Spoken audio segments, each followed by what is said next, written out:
नमस्कार। लगातार ऑफिस में काम करने की वजह से कभी हमारे शरीर के कमर के हिस्से में, गर्दन के हिस्से में, कंधों पर, बाजुओं में दर्द होता है और कई बार तो लैपटॉप पर, मोबाइल पर लगातार काम करने की वजह से कुछ और तकलीफें भी हो जाती हैं, जिसमें सर दर्द भी लगातार होता है। तो रिफ्लेक्ट हाउस में इस वक्त हैं। कई साथी ये भी जानना चाह रहे थे कि हम लोग कहाँ काम करते हैं, तो ये हमारा रिफ्लेक्ट हाउस, ये हमारा प्रोडक्शन हाउस है। अभी यहाँ हमारे रिफ्लेक्ट प्रोडक्शन हाउस में पहुंचे हैं डॉक्टर करमवीर दहिया, जो फिजियोथेरेपिस्ट हैं। उनसे हम ये जानेंगे कि ऑफिस में काम करते हुए जो हमें दिक्कतें आ रही हैं, शारीरिक दिक्कतें, ताकि हम लोग अच्छा काम कर पाएं, ये दिक्कतें फिर ना हो, तो इसके लिए क्या किया जा सकता है। तो डॉक्टर साहब, सबसे पहले आपका स्वागत है। बहुत बहुत धन्यवाद। डॉक्टर करमवीर दहिया हमारे अच्छे मित्र हैं, ऑर्गेनाइजेशनल मित्र हैं ये। और आज हम आए, डॉक्टर साहब आप देख रहे हो हमारे सारे साथी हैं, तो एक बार अजय जी, एक बार सबको दिखा दो।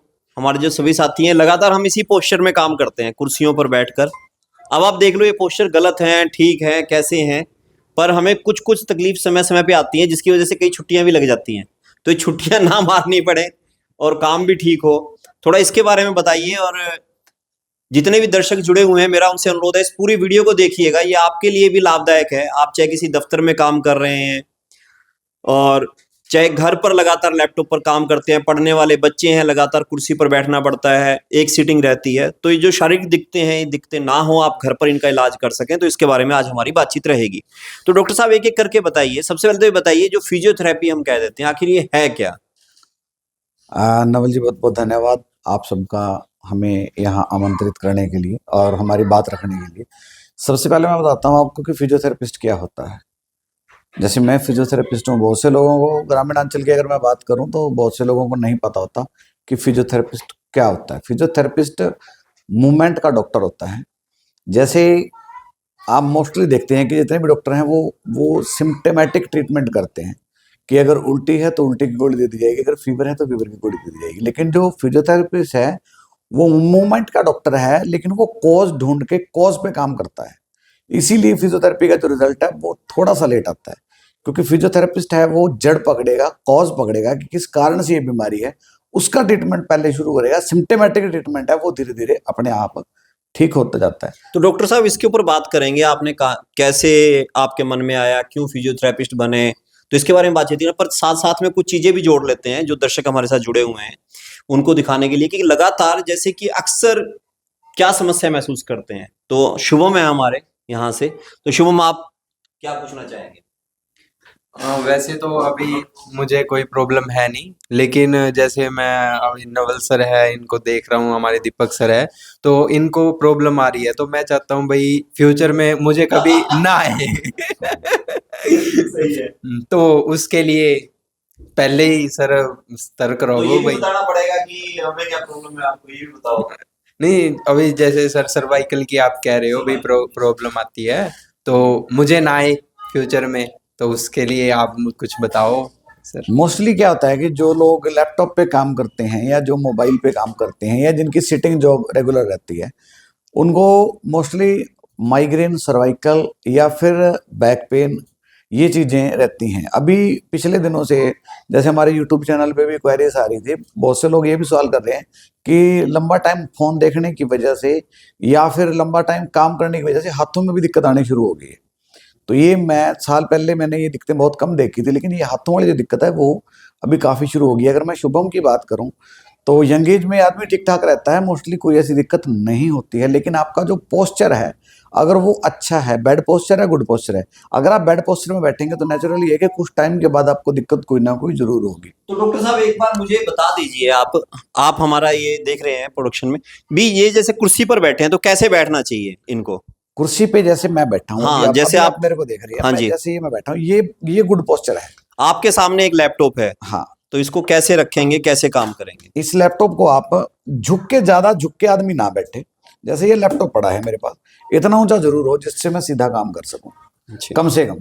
लेकिन अगर हाँ, ये भी है कि अगर हम ऐसे झुक के काम करेंगे, उससे हमारी जो बैकबोन है वो भी डिस्टर्ब होएगी और हमारा जो सर्वाइकल एरिया वो भी डिस्टर्ब होएगा। आदमी को सर्वाइकल भी हो सकता है, क्योंकि झुक के रहने की वजह से, चाहे आप झुक के ऐसे, अभी हम देखते हैं मोस्टली आदमी चेयर पे बैठा है ऐसे मोबाइल देखते रहता है सारा दिन, ऐसे मोबाइल देखना भी गलत है। अगर आपने मोबाइल देखना तो भी आपका राइट पोस्चर होना चाहिए, ताकि जो आपके ये सर्वाइकल के मसल हैं वो डिस्टर्ब ना हो, सर्वाइकल की जो हड्डियां हैं वो डिस्टर्ब ना होनी। अगर ऐसा रहेगा तो सर्वाइकल होने के चांसेस बहुत ज्यादा होते हैं। आपको राइट पोस्चर में बैठना चाहिए। राइट पोस्चर कौन सा है मोबाइल देखने का? मोबाइल देखते टाइम आपका पोस्चर ये होना चाहिए, अगर आप चेयर पे बैठे हैं तो आपकी गर्दन जितनी कम झुकेगी, ये भी ना हो कि पीछे की तरफ हो, लेकिन झुके भी ना बहुत ज्यादा। अगर आपकी गर्दन बहुत ज्यादा झुकेगी तो दिक्कत होगी। दूसरा क्या है कि अगर आप रेगुलर काम कर रहे हैं, जैसे मैं आपके ऑफिस में देखता हूं कि रेगुलर 8-8 10-10 घंटे या 5-4 घंटे तो रेगुलर बैठते हैं, तो बहुत रेगुलर काम ना किया जाए।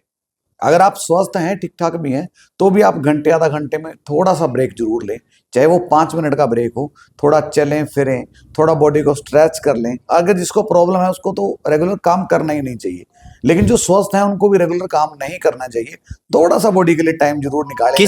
किस तरह के स्ट्रेच हो सकते हैं जो हम शरीर के साथ करें ताकि दिक्कत ना रहे? देखो नवल जी, बहुत सारे स्ट्रेच हैं वैसे तो, लेकिन अगर मैं बैठे बैठे की बात करूं, आप खड़े होकर भी कर सकते हैं। बैठे बैठे सिंपली आपने कुछ नहीं करना, सिंपली आपने अपना हाथ ऐसे स्ट्रेच किया, उसमें आपके ये मसल, आपके हैंड के मसल, ये सारे स्ट्रेच होंगे, आपको काफी अच्छा फील होगा। उसके बाद आप ये कर सकते हैं। सारे एक बार। हाँ, अच्छा, ऐसे करें। इसमें आपकी कोहनी बिल्कुल दिखाओ सीधी भैया रहेगी। जी, कौन कौन कर रहा है, ठीक है, नहीं कर रहा वो भी दिखाओ। इससे क्या होगा कि आप जितना भी आप काम कर रहे हो, अच्छा ऐसे करें। आप, हाँ, आप काम कर रहे हो, क्योंकि मोस्टली काम आप हाथ से करते हो लैपटॉप से, तो आपके हाथ नहीं थकेंगे। उसके बाद आप ये कर सकते हैं, आप हाथ सीधा करके उंगलियां घुमा सकते हैं। उसके बाद और इसके साथ साथ और भी स्ट्रेचिंग एक्सरसाइज है आप जो कर सकते हैं। अगर मैं सर्वाइकल की बात करूं या गर्दन की बात करूं, जिसको पेन है या जिसको लगता है कि मेरे को ना हो जाए, वो ये स्ट्रेच कर सकते हैं। इस तरह स्ट्रेच करेंगे 10 सेकंड के लिए, दूसरा हाथ लगाएंगे। अच्छा, सर आप, इधर हाँ वाला। हाँ हाँ, बिल्कुल एक दूसरे के अपोजिट हाथ लगेगा और इसको स्ट्रेच करेंगे। 10 सेकंड होल्ड करके छोड़ देंगे। 5 सेकंड भी कर सकते हैं आप। उसके बाद आप सेम दूसरे हाथ से करेंगे। 10 सेकंड या 5 सेकंड होल्ड करके आप छोड़ सकते हैं। उसके बाद आप इसको चारों तरफ से, आप इसको, इसकी स्ट्रेच चारों तरफ से आप कर सकते हैं। और चारों तरफ से स्ट्रेच करने के बाद आप महसूस करेंगे कि आप बिल्कुल ताजा दोबारा बैठेंगे, अपने आप को बिल्कुल तरोताजा फील करेंगे। अच्छा, एक चीज और भी है नवल जी, मोस्टली जो लोग चेयर पे बैठते हैं उनको थकावट भी बहुत होती है, उनको कमर में भी दिक्कत आती है, लेकिन उसके लिए आपको कमर की कुछ एक्सरसाइज जरूरी है करनी। अच्छा, जो एरिया आपका वीक होगा, अगर सर्वाइकल एरिया वीक है तो सर्वाइकल एरिया में प्रॉब्लम होगी। अगर आपका लंबर का एरिया वीक है तो लंबर एरिया में, अगर थोरेसिक एरिया वीक है तो थोरेसिक में होगा। ये सारे बॉडी, कमर के मैं हिस्सों की बात कर रहा हूँ। शुरुआत जैसे नीचे से हम करते हैं तो उसको हम लंबर स्पाइन बोलते हैं, थोड़ा ऊपर आए थोरेसिक स्पाइन, उसके ऊपर आ जाते हैं सर्वाइकल स्पाइन है। तो इन तीनों में दिक्कत हो सकती है क्योंकि आप रेगुलर बैठे रहते हैं, मसल हैप्चुअल हो गए हैं। लेकिन अगर मसल हैप्चुअल नहीं है तो मसल वीक भी होना शुरू हो सकते हैं, जिसकी वजह से आपको दिक्कत आ सकती है। और अगर आप मसल के लिए थोड़ी सी भी एक्सरसाइज कर रहे हो, चाहे वो सर्वाइकल की है चाहे वो बैक की है, आप थोड़ी सी भी 10 मिनट सुबह शाम भी निकाल रहे हैं, तो मैं इस चीज की गारंटी ले सकता हूं कि आसानी से कोई दिक्कत नहीं होगी। और अगर जिसको दिक्कत है उसको भी एक्सरसाइज करनी चाहिए। जैसे मोस्टली लोग क्या कहते हैं मेरे पास जो आते हैं कि डॉक्टर साहब हम तो सारा दिन काम करते हैं। देखो, काम काम है, एक्सरसाइज एक्सरसाइज है। जैसे कई बार जो मोस्टली जो हम लोगों को शिकायत है वो एक तो कमर की काफी शिकायत हो जाती है। जैसे अभी मेरे साथी नहीं बोल रहे, जो जवान है, ये जवान दिखाना चाह रहे हैं अपने आप को, मगर इनको भी अक्सर जब उठेंगे तो कमर में दिक्कत महसूस होती है।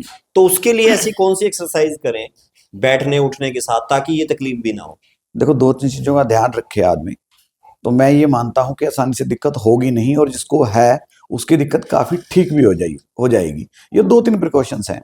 एक तो आप जब भी लेट रहे हो तो एक साइड करवट लेके लेटो, कभी भी सीधे ना लेटो। हम क्या करते हैं, हम ऐसे लेट जाते हैं सीधे, ऐसे ना लेटो सीधे, पहले बैठो, करवट लो, फिर लेट जाओ। उसके बाद जब भी आपने उठना है सीधे ना खड़े हुए, तो जब कैसे आप हो? एक साइड करवट लें फिर आराम से बैठ जाएं। एक तो ये चीज का ध्यान रखें। दूसरा, अगर आपको कमर में दिक्कत है तो आपको 2-3 चीजें और अवॉइड करनी चाहिए। पैरों बाहर बैठना, पलोथी बैठना और झुकना, ये तीनों चीजें आप अवॉइड कर दें। मैं गारंटी के साथ कह सकता हूं कि आपको जितनी दिक्कत है, आप ये चीजें अवॉइड करोगे, 15 दिन के अंदर आप फील करेंगे कि आपको बहुत सी दिक्कत ठीक होनी शुरू हो गई। तो डॉक्टर साहब संदीप हैं हमारे, संदीप जी भी पूछेंगे। संदीप जी क्या जानना चाहेंगे? कुछ मैं डॉक्टर साहब से जानना चाहूँगा कि हमारे जो कमर में दर्द होता है उसको कैसे ठीक कर सकते हैं? देखो, कमर का दर्द ना वैसे तो ये कई प्रकार का होता है, लेकिन अगर मैं बात करूं कि किसी भी तरह का दर्द है, उसके लिए कुछ स्पेसिफिक एक्सरसाइज हैं जो लंबर की, हम स्ट्रेचिंग एक्सरसाइज बोलते हैं उनको, स्ट्रेंथ के लिए, ताकत के लिए, जिससे जिन एक्सरसाइज को करने से कमर की जो मांसपेशियां हैं वो मजबूत होती हैं। तो वो एक्सरसाइज हर आदमी को करनी चाहिए, जिनसे क्या होगा कि आपकी कमर मजबूत होगी, और अगर कमर मजबूत होती है तो आसानी से ऐसी दिक्कत कभी नहीं आती। और आप तो यंग हो, और आजकल के जो यंग लड़के लड़कियां हैं तो वो तो शरीर के प्रति बहुत अवेयर हैं, शरीर के लिए बहुत सारा काम करते हैं, और एक्सरसाइज मेरे हिसाब से बहुत जरूरी है, और एक्सरसाइज आदमी को करते रहना चाहिए। तो अब अजय सर आपसे कुछ पूछना चाहेंगे? हाँ, नमस्कार डॉक्टर साहब। नमस्कार। मैं आपसे यही पूछना चाहता हूँ कि मेरे भी कमर में काफ़ी दर्द रहता है। हम्म। वैसे ये नहीं कि काम करने से, लेकिन काफ़ी टाइम बैठे रहूँ तब होता है पेन। इसके दो, देखो, काम का दबाव जो है ना सिर पे ना होके कमर पे है। तो कब से है अभी आपको ये पेन?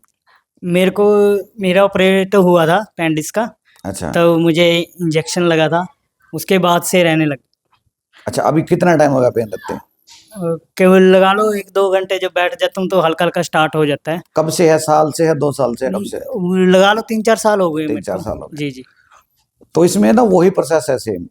वैसे ये एक मिथ है कि जो स्पाइनल इंजेक्शन लगता है उसके बाद पेन शुरू हो जाता है। जी जी। वैसे हम इसको मिथ मानते हैं, हम इसको मानते नहीं है कि जो स्पाइनल इंजेक्शन है वो बहुत ज्यादा ऐसा रिएक्ट नहीं करता कि आपको बहुत पेन हो। लेकिन हाँ, अगर आपको पेन है उसका कोई कॉज तो है, कॉज उसका ढूंढना चाहिए। कमर के लिए कुछ एक्टिविटीज आपको बंद कर देनी चाहिए, जो एक्टिविटीज आपको तंग करती हैं, या बंद नहीं कर सकते तो आप उनको कम कर दें।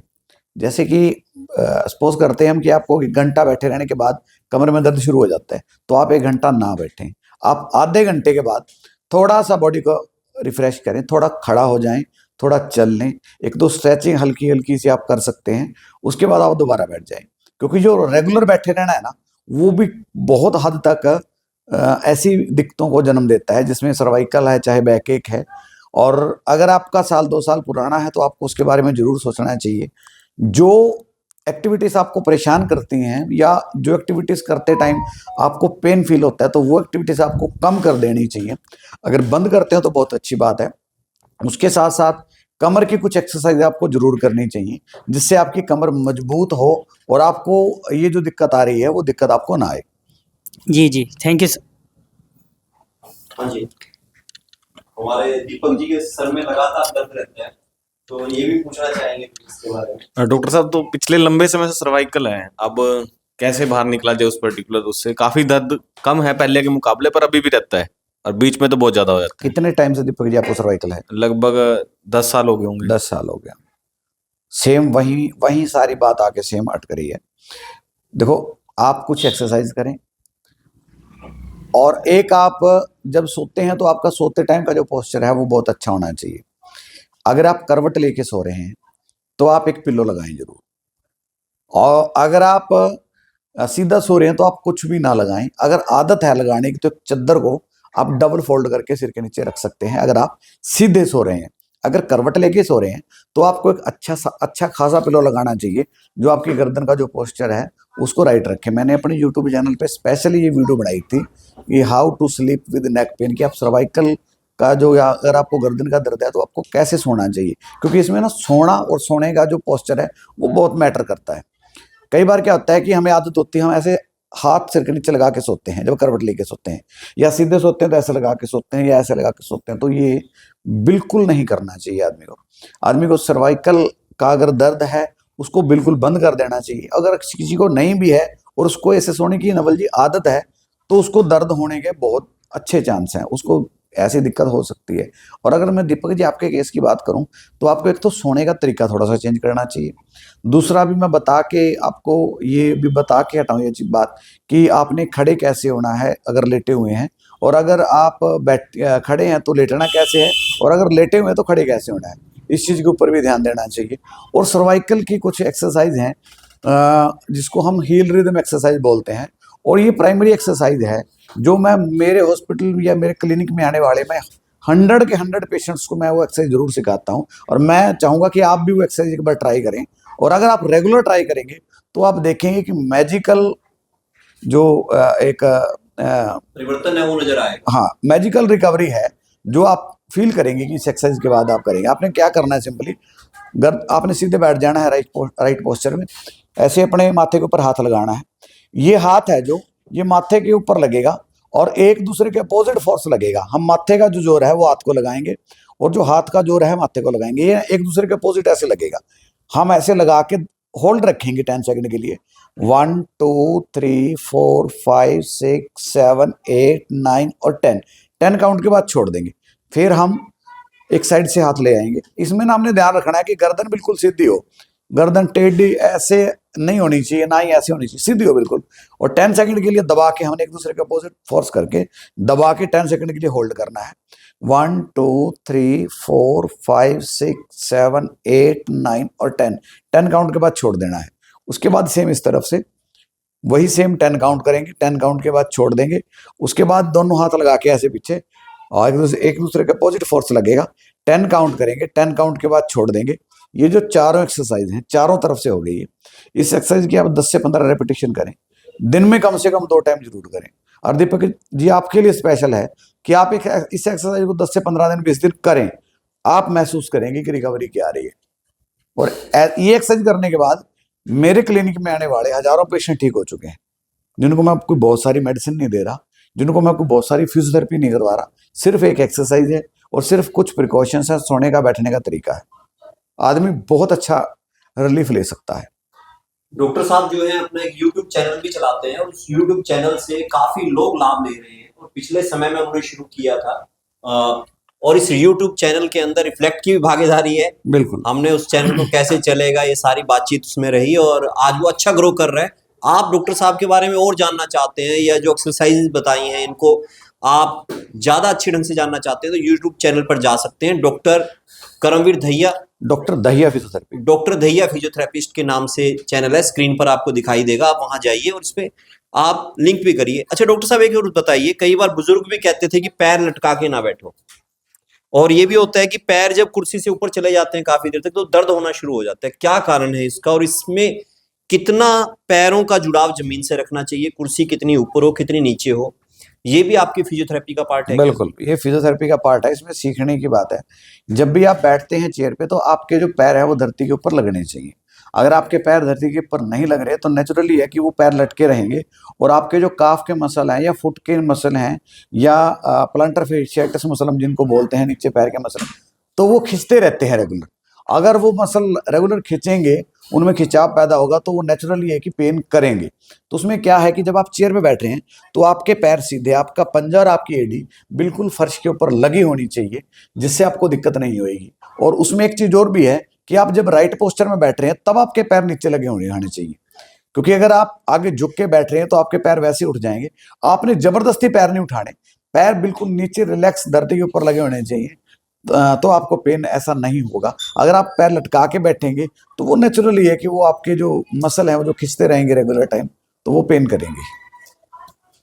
डॉक्टर करमवीर दहिया जिन्होंने हमें बताया कि किस तरह से ऑफिस में काम करते हुए, लगातार बैठते हुए, एक जगह एक पोस्चर में रहते हुए कैसे हम इन सब से बच सकते हैं कि ताकि हमें शारीरिक बीमारियां ना हो, और कुछ इन्होंने तरीके भी बताए कि जिन तरीकों को अपनाकर हम अपने आप को शारीरिक बीमारियों से दूर रख सकते हैं। गर्दन की समस्या, गर्दन में दर्द, कंधों में दर्द, कमर में दर्द और सर्वाइकल, इस तरह की जो भी बातें आप जानना चाहें, इसके लिए अगर विस्तार से जानना चाहते हैं तो इनके यूट्यूब चैनल पर जा सकते हैं। और शब्द मंच पर आपको ये मुलाकात कैसी लगी इसके बारे में आप हमें जरूर बताएं। हम फिर मिलते रहेंगे इसी तरह से नई नई जानकारियों के साथ। धन्यवाद।